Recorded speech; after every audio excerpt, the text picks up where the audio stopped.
Hello everybody, welcome to G Centric. इससे पहले lecture में हम वेक्टर इंटीग्रल्स समझ रहे थे। हमने लाइन इंटीग्रल और क्लोज लाइन इंटीग्रल का मतलब क्या होता है ये समझ लिया था। ठीक है, अब हम डिस्कस करने जा रहे हैं next surface integral. Surface integral क्या होगा? कोई वेक्टर है, अगर उस वेक्टर का जो स्मॉल एलिमेंट्स थे, तीन स्मॉल एलिमेंट थे, line vector, surface area vector और वॉल्यूम वेक्टर।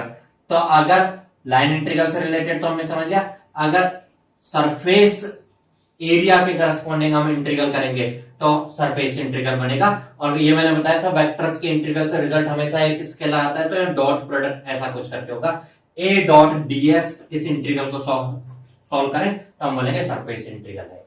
अब इसका सिग्निफिकेंस क्या होगा? सॉल्व तो खैर कर लेंगे हम, हमें वेक्टर दिया जाएगा, आगे हम समझेंगे, एग्जांपल देखेंगे। इन लेक्चर्स के खत्म होने के बाद हम कुछ क्वेश्चंस प्रैक्टिस करेंगे दोनों लेक्चर्स के बाद। ठीक है, तो देखना, अगर सिग्निफिकेंस समझना है हमें तो उसके लिए मैं एक सरफेस लेकर के चल रहा हूं। सरफेस लेकर के चल रहा हूं, मैं मान के चल रहा हूं एक खिड़की है, एक विंडो है। ठीक है, आप अपने रूम की खिड़की देखिएगा, उस खिड़की में से मान के चलिए कि बाहर दिन का रोशनी हो रहा है और अंदर लाइट आ रहा है। अच्छा, जो लाइट आ रहा होगा वो इस खिड़की में से अंदर आ रहा होगा। जो रोशनी आ रहा है उसको मेजर करना है मुझे कि कितना रोशनी आ रहा है। अगर मैं कह दूं कि इस खिड़की के यूनिट एरिया में से जो रोशनी आ रहा है वो मैं आपको बता दूं। अच्छा, रोशनी का यूनिट क्या होता है? लक्स करके या कैंडेला करके यूज में लेते हैं हम। Candela per metre square, per unit area में से कितना रोशनी आ रहा है, या लक्स पर मीटर स्क्वायर, ऐसा करके यूज में लेते हैं। तो मैं मान के चल रहा हूं कि इस यूनिट एरिया में से 5 कैंडेला पर मीटर स्क्वायर, मतलब यूनिट एरिया में से आ रहा है, तो मैं ऐसे कह सकता हूं 5 कैंडेला, इतना रोशनी आ रहा है इसमें से। और जो पूरा विंडो है, उस पूरे विंडो का जो एरिया है वो 10 मीटर स्क्वायर है। तो आप कह सकते हो पूरे विंडो में से टोटल रोशनी कितना आ रहा होगा? 50 कैंडेला, इतना रोशनी आ रहा होगा। मतलब हमने टोटल कितना रोशनी आ रहा है ये कैलकुलेट करने के लिए इस यूनिट एरिया में से कितना आ रहा था मल्टीप्लाई बाय इसका टोटल एरिया कर दिया। कर देना चाहिए हमें, ऐसा तो कर दिया हमने। लेकिन अगर मैं कह देता कि इसके यूनिट एरिया में से जो रोशनी आ रहा है, मैं स्पेशल ये वाला एरिया कहूं, ये जरूरी नहीं है, ये एरिया में ये वाला भी कह सकता था कि यूनिट एरिया में से इतना आ रहा है, तो अड़ोस पड़ोस में से टोटल 10 मीटर स्क्वायर में से मल्टीप्लाई बाय 10 करके कर दिया। लेकिन अगर मैं कह दूं कि इसमें से जो रोशनी आ रहा है वो ऐसा आ रहा है 5x square minus 2y candela, इसका मतलब ये जो रोशनी आ रहा है ये कोऑर्डिनेट चेंज होने के साथ x और y, मैं मान के चल रहा हूं ये x एक्सिस है और ये y एक्सिस है, x और y कोऑर्डिनेट चेंज होने के साथ रोशनी कम ज्यादा हो रही होगी। मतलब हो सकता है कहीं से ज्यादा रोशनी आ रही हो, कहीं पर x और y चेंज होने के साथ रोशनी कम हो रही हो, कहीं से ज्यादा चकाचौंध आ रही हो और कहीं से हल्की हल्की धीमी धीमी मध्यम मध्यम रोशनी आ रही हो। ठीक है, लेकिन मुझे पूरी विंडो में से कितनी रोशनी आ रही है कैलकुलेट करना है। क्या इस केस में भी मैं मल्टीप्लाई बाय 10 मीटर स्क्वायर कर दूं? गलत हो जाऊंगा मैं बिल्कुल, क्योंकि फर्स्ट केस में तो हर जगह पर एक जैसा था। ठीक है, इसलिए 1 मीटर स्क्वायर से कितना आ रहा है, उसके पड़ोस वाले 1 मीटर स्क्वायर से, ऐसे करके टोटल 10 मीटर स्क्वायर से कितना आ रहा है मल्टीप्लाई बाय 10 करके बोल दिया। ये कांस्टेंट था, अलग अलग पॉइंट्स पर अलग अलग नहीं था। लेकिन ये एक्स वाई चेंज होने के साथ चेंज होगा। हो सकता है यहां बहुत ज्यादा रहा हो, यहां 0 रोशनी आ रहा हो, यहां पर बिल्कुल भी रोशनी नहीं आ रहा हो, लेकिन फिर भी आपने इस वाले एरिया को मल्टीप्लाई कर दिया 10 मल्टीपल करते टाइम पे, गलत बात कर दी। और यहां से बहुत ज्यादा रोशनी आ रही, फिर भी इसका उतना ही आपने वेटेज लेकर के चले, तो ये गलत हो जाएगा। इस केस में अब मैं ऐसा जरूर कर सकता हूं कि 5x स्क्वायर माइनस 2y ये यूनिट एरिया में से रोशनी आ रहा है, किसी ने मुझे बोल दिया है। मैं इसके साथ एक छोटा सा चिन्ना सा एरिया मल्टीप्लाई कर दूं।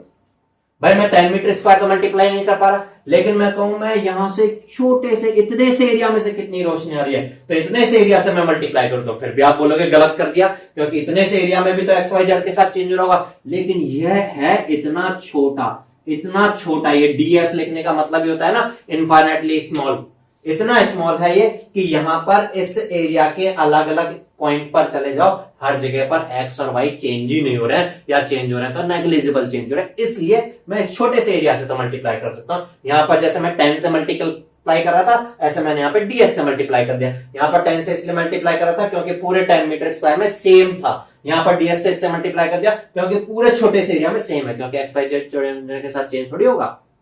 ऐसा कर सकता हूं मैं, लेकिन मुझे छोटे से एरिया में से नहीं, ऑब्जेक्टिव तो क्या था, मुझे इस पूरी विंडो में से कितनी रोशनी आ रही है ये कैलकुलेट करना था। तो मैं इस छोटे से एरिया के साथ इसके पड़ोस वाला छोटा सा एरिया में जितनी रोशनी आ रही होगी वो ऐड कर दो, फिर उसके पड़ोस वाले को ऐड कर दूं, फिर उसके पड़ोस वाले, ऐसे पड़ोस पड़ोस पड़ोस वाले ऐड करते करते पूरे के लिए ऐड कर दूं मैं, मींस एक लिमिट में ऐड कर दूं यहां से लेके यहां तक कि इस वाले एरिया के लिमिट में, तो फिर टोटल रोशनी आ जाएगी। किसको ऐड करूं मैं?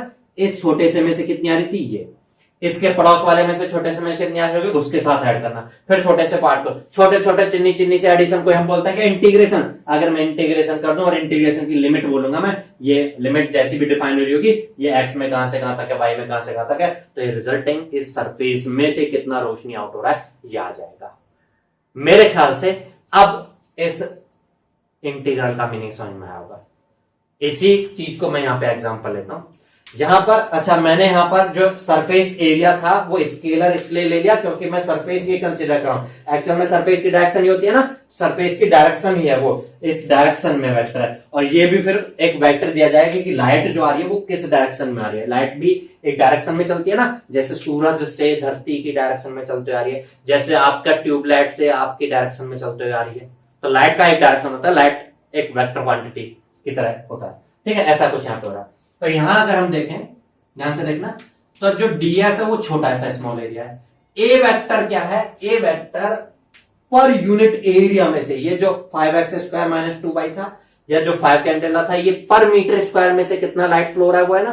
तो ए वेक्टर तो है पर मीटर स्क्वायर में से, मींस यूनिट एरिया में से कितना पार हो रही है लाइट, और ds है छोटा सा एरिया, और इसको इंटीग्रेशन करने से आ गया टोटल कितना पार हो रहा है। अच्छा, ये जो पार हो रहा है को अगर हम टेक्निकल लैंग्वेज में बोले तो आपको पता होगा ना, इस चीज को हम बोलते हैं कितना फ्लक्स लिंकेज हो रहा है। तो ये जो रिजल्ट होगा ये तो बनेगा टोटल कितना फ्लक्स है, टोटल फ्लक्स थ्रू एरिया। और किस चीज का फ्लक्स? जिस भी क्वांटिटी को ए वेक्टर बता रहा है, ए वेक्टर हो सकता है लाइट इंटेंसिटी बता रहा है, ए वेक्टर हो सकता है magnetic flux, magnetic field intensity को बताए आगे, ए वेक्टर हो सकता है कुछ और चीज, मान लो पानी के फ्लो की बात कर रहा हूं, ठीक है। तो यहां पर मैं टोटल फ्लक्स थ्रू एरिया, जो भी जिस भी एरिया के लिए आपने इंटीग्रेशन किया उसमें से टोटल फ्लक्स कितना है ये होगा। जहां पर ए वेक्टर क्या है, यहां पर ए वेक्टर है फ्लक्स पर यूनिट एरिया, यूनिट एरिया में से कितना फ्लक्स है, अगर ये हमें पता हो तो टोटल एरिया में से कितना फ्लक्स हो रहा होगा ये फाइंड करने के लिए उस यूनिट एरिया में से कितना फ्लक्स था, जिसको आप फ्लक्स पर यूनिट एरिया को फ्लक्स डेंसिटी भी बोल सकते हैं, बोल सकते हैं या नहीं, फ्लक्स डेंसिटी बोल सकते हैं। अब जो मेरी एक बात सुन लेना, आप में से कुछ लोगों जो इन लेक्चर्स को देख रहे हो उनको ऐसा लग रहा हो सकता है कि क्यों हम इतना सारा सब कुछ घिसपट घिसपट डिस्कशन कर रहे हैं। सारी की सारी चीजें आगे फील्ड्स के डिस्कशन में, क्वेश्चंस को सॉल्व करने में काम में आने वाली है। इलेक्ट्रोमैग्नेटिक फील्ड थ्योरी से स्टूडेंट्स को इसीलिए डर लगता है कि वो बेसिक पर ध्यान दिए बिना सोचते हैं क्वेश्चन हो जाए हमसे सॉल्व। तो ये एक एक चीज किसी ना किसी कंसेप्ट में, किसी ना किसी क्वेश्चन में यूज में आ रही होगी, क्योंकि आपके टाइम का इंपॉर्टेंस कितना है वो मैं भली भांति अच्छी तरीके से समझता हूं। आपके पास फालतू एक्स्ट्रा टाइम नहीं, तो मेरे पास भी नहीं है, मैं भी अपना टाइम खराब नहीं करूंगा यहां पर फालतू चीजें डिस्कशन करने में, ठीक है। तो ये ए वेक्टर क्या है, फ्लक्स डेंसिटी। अब आगे कभी ऐसी चीज आएगी तो रिलेट करके हमें ध्यान रखना होगा कि जो total surface integral, total surface में से कितना फ्लक्स आ रहा है बता रहा होता है, किसका इंटीग्रेशन क्या होता है वहां पे, उसके फ्लक्स डेंसिटी का, फ्लक्स पासिंग पर यूनिट एरिया का, ठीक है। तो आप ये कह सकते हो ए वेक्टर फ्लक्स डेंसिटी है, अगर इसका हम सरफेस इंटीग्रल कर रहे हैं तो एक जिस सरफेस के लिए इंटीग्रेशन कर रहे हैं उस सरफेस में से टोटल फ्लक्स कितना पास हो रहा है इस चीज को बता रहा है। आगे से हमें फ्लक्स के कैलकुलेशन की जरूरत पड़ी तो हमारे माइंड में आ जाना चाहिए कि क्या करना चाहिए हमें, क्या करना चाहिए हमें, क्या हमें कूलम्ब्स लॉ अप्लाई करना चाहिए, क्या हमें लाइन इंटीग्रल करना चाहिए, क्या हमें क्लोज लाइन इंटीग्रल करना चाहिए, या हमें सरफेस इंटीग्रल करना चाहिए। तो हमें सरफेस इंटीग्रल करना चाहिए अगर फ्लक्स की रिक्वायरमेंट हो तो, और कुछ चीजें आनी ही नहीं चाहिए माइंड में, ठीक है। चलिए अब हम समझते हैं नेक्स्ट क्लोज सरफेस इंटीग्रल। हमने लाइन इंटीग्रल क्लोज, अच्छा ये चीज माइंड में रखना है, क्लोज लाइन इंटीग्रल आगे से बोले तो सर्कुलेशन, और सरफेस इंटीग्रल बोले तो जिस सरफेस की बात कर रहा है उस सरफेस एरिया में से फ्लक्स कितना पास हो रहा है। अब क्लोज सरफेस इंटीग्रल को समझने के लिए एक एग्जांपल लेता हूं मैं। मान के चलिए गए कि एक बीच में ये लट्टू है, बल्ब है, ये बल्ब जल रहा है, और ये बल्ब जल रहा है तो इस बल्ब में से रोशनी निकल रही है, चारों तरफ निकल रही होगी रोशनी, ठीक है, इसमें से रोशनी ऐसे आउट हो रही है। अच्छा, और ये एक बॉक्स मान के चल रहे हैं हम, ये बॉक्स बना हुआ है किसका, कांच का, किसका, कांच का बना हुआ है। इस कांच में से रोशनी बाहर आ रही होगी। अब मैं पूछ रहा हूं इस बॉक्स में से, मैं इस बॉक्स के बाहर बैठा हूं, ये बॉक्स हो सकता है वैसा कांच हो जो कांच में से कुछ रोशनी रुक जाती है कुछ बाहर आती है, तो पूरी लट्टू की पूरी रोशनी तो बाहर नहीं आ रही होगी। मैं पूछता हूं कि इसमें से कितनी रोशनी बाहर निकल के आ रही होगी इस मेरे रूम में, मैंने बीच में रखा हुआ है इस बॉक्स को। तो आप कह सकते हो कि कुछ इस वाले सरफेस से रोशनी आउट हो रही होगी, कुछ नीचे से भी आउट हो रही होगी, कुछ ऊपर से, कुछ अगल से, कुछ बगल से, कुछ पीछे से, ऐसे रोशनी आउट हो रही होगी। तो इस सरफेस से कितनी रोशनी आउट हो रही है पता करना है मुझे, तो क्या करना चाहिए मेरे को? क्या मुझे लाइन इंटीग्रल कर देना चाहिए इस सरफेस के चारों तरफ की लाइन के लिए, या मुझे इसके क्लोज लाइन इंटीग्रल कर देना चाहिए चारों तरफ के लिए, या मुझे सरफेस के लिए इंटीग्रल करना चाहिए? अभी तक समझ के चुके हम सरफेस के लिए इंटीग्रल करना चाहिए। तो लाइट की जो इंटेंसिटी, जो लाइट आउट हो रही होगी इसका कुछ वेक्टर होगा, उस इंटेंसिटी वेक्टर का मैं सरफेस इंटीग्रल कर दूंगा। कौन से वाले सरफेस के लिए? फ्रंट वाले सरफेस के लिए। लेकिन जो टोटल लाइट आउट हो रही होगी तो कुछ बैक वाले सरफेस से भी आउट हो रही होगी, तो हम बैक से जो आउट हो रहा होगा उस लाइट के फाउंड करने के लिए बैक वाले सरफेस के लिए भी इंटीग्रल करके ऐड कर दूंगा। ऐसे मैं लेफ्ट, राइट, टॉप और बॉटम सब के लिए टोटल सरफेस इंटीग्रल कर दूंगा। तो यहां से टोटल कितना फ्लक्स आउट हो रहा है ये मिल जाएगा। टोटल कितना फ्लक्स बोलूं या टोटल कितनी लाइट, जो ऑब्जेक्टिव था, ये मिल जाएगा। तो टोटल बोल दे या कोई अच्छी सी टेक्निकल लैंग्वेज में ऐसे बोल देता है, नेट आउटवर्ड फ्लक्स।